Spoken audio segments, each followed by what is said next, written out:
આંબાના મેઢને આપણે લક્ષણો જોયા તો મેઢને ઓળખી લઈએ. જો આ હું ઓટીથી બતાવું છું તો અહીંયા જે છે એનો ભાગ અને એનો મોઢાનો ભાગ પણ આપણે સ્પષ્ટ જોઈ શકીએ છીએ.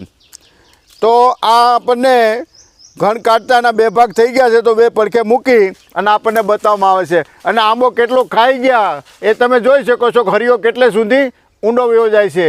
આ હવા ફૂટનો સાયકલનો આરો છે, સાયકલના મોટા વ્હીલનો આરો છે. એ આખો થોડુંક જ ચાર આંગળ વધે છે.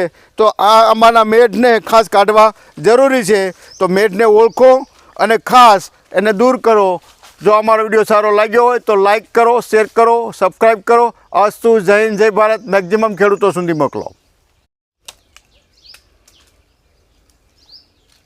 આંબાના મેઢને આપણે લક્ષણો જોયા તો મેઢને ઓળખી લઈએ.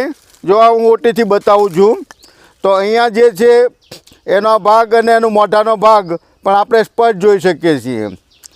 તો આ આપણને ઘણ કાઢતાના બે ભાગ થઈ ગયા છે તો બે પડખે મૂકી અને આપણને બતાવવામાં આવે છે. અને આંબો કેટલો ખાઈ ગયા એ તમે જોઈ શકો છો. હરિયો કેટલે સુધી ઊંડો વયો જાય છે. આ હવા ફૂટનો સાયકલનો આરો છે, સાયકલના મોટા વ્હીલનો આરો છે. એ આખો થોડુંક જ ચાર આંગળ વધે છે. તો આ આંબાના મેઢને ખાસ કાઢવા જરૂરી છે. તો મેઢને ઓળખો અને ખાસ એને દૂર કરો.